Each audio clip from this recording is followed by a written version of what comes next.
الإعلام السعودي وليد الفراق وحديثه وتصريحاته القوية عن مباراة الأهلي المحتملة بنسبة 90% مع نادي اتحاد جدة السعودي في كأس العالم للأندية. والكابتن أحمد شوبير للمرة المليون بيوعد جمهور النادي الأهلي إن كلها 72 ساعة والنادي الأهلي بشكل رسمي يعلن عن اسم المهاجم طبعا اللي مستنيه واللي منتظره كل جمهور النادي الأهلي بقى أكتر من 10 سنين. ولكن حابب ابتدي الفيديو بتصريحات الإعلام السعودي وليد الفراق وحديثه عن مباراة النادي الأهلي واتحاد جدة السعودي المحتملة في كأس العالم للأندية وماذا قال عن النادي الأهلي. الإعلام السعودي وليد الفراق طلع يتحدى النادي الأهلي وجمهور النادي الأهلي، يقول لك ان الاتحاد السعودي كعبه عالي على النادي الاهلي. يمكن ما تقابلناش كتير مع اتحاد جده السعودي طوال مسيرتنا الكرويه، يمكن اخر مره لعبنا اتحاد جده السعودي في 2005. اي نعم اتحاد جده فاز علينا بنتيجه 1-0. الاعلام السعودي وليد الفراق ما اتعلمش الدرس من فريق بلاده الهلال السعودي اللي خسر من الاهلي بنتيجه 4-0 مع الرأفة. وكمان النادي الاهلي كان رؤوف بنادي الهلال السعودي. النادي الاهلي لو كان عايز ينهي هذه المباراه بخماسيه وسداسيه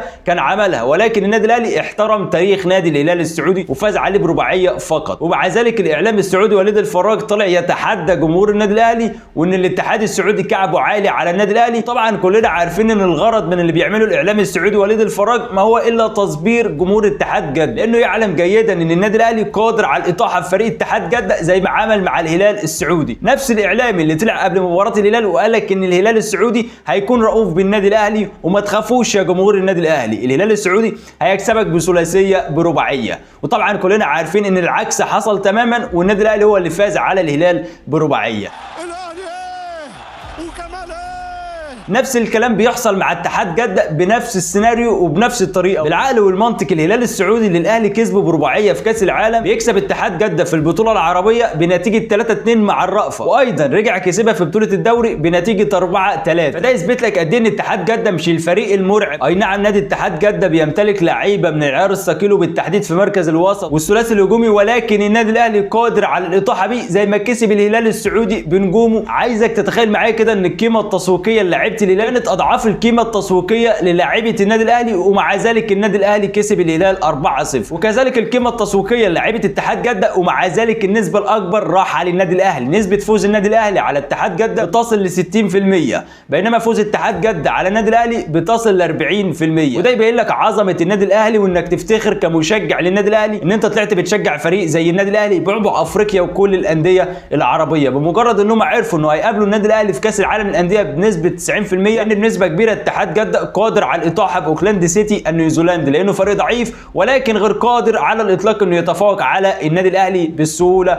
المتوقعه. علشان كده جمهور الاتحاد خايف ومرعوب وبيطالب برفع سعر التذكره. مش عايزين اي حد من جمهور النادي الاهلي يخش يتفرج على هذه المباراه. وطبعا زي ما قلت لك الاعلام السعودي وليد الفراق بيحاول بس يصبر جمهور اتحاد جده، ويعلم جيدا ان النادي الاهلي بيمتلك لعيبه من العيار الثقيل، وايضا معروف عن النادي الاهلي المصري انه نادي عنيد ما بيسيبش حقوقه. طبعا كلكم عارفين ان اخر مباراه جمعت ما بين النادي الاهلي واتحاد جده كانت في عام 2005. اي نعم اتحاد جده السعودي فاز على النادي الاهلي بهدف مقابل لا شيء عن طريق محمد نور. بالمناسبه الهدف جه عن طريق الصدفه، الحاضر بدل ما يطلع يمسك الكره بيمسك في وائل جمعه، فراح جاي نجم السعوديه محمد نور جاب الجون على الجاز. الجون كان فاضي حرفيا. تعال بقى نخش على الموضوع الثاني في حلقه النهارده، ويعتبر الموضوع الاهم بالنسبه لكل جمهور النادي الاهلي واللي شاغل من زمان كل جمهور النادي الاهلي. الكابتن احمد شوبير بالامس كعادته طلع قال لك ان كلها 72 ساعه والنادي الاهلي يعلن عن اسم المهاجم الجديد. يا ترى مين هو المهاجم؟ الله اعلم. عملها قبل سابق وقال لك ان النادي الاهلي خلص مع المهاجم ده بيلعب في افريقيا ومحترف في اوروبا. وطبعا مش ده اللي حصل، فات يوم واثنين وشهرين ومع ذلك النادي الاهلي لغايه دلوقتي لسه ما اعلنش عن اسم المهاجم. ولكن خلينا ورا كلام الكابتن احمد شوبير لعل وعسى المره دي يكون كلامه صحيح وبالفعل النادي الاهلي خلص في المهاجم. هنستنى وننتظر كالعاده لما ال 72 ساعه يخلصوا وبعد كده نبتدي نشوف فعلا اذا كان النادي الاهلي بالفعل خلص مع المهاجم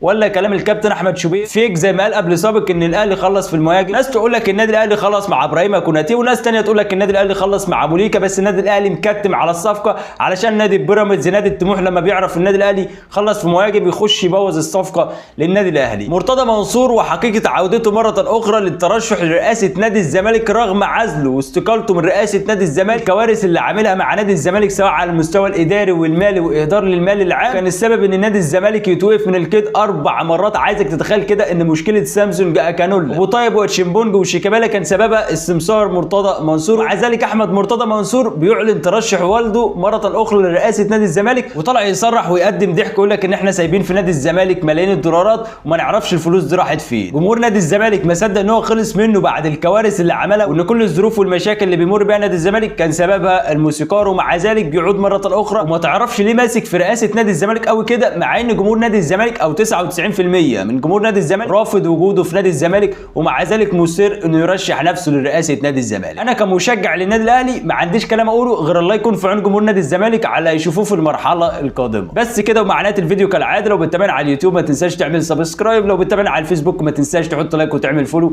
وانتظرني في الفيديو القادم ان شاء الله.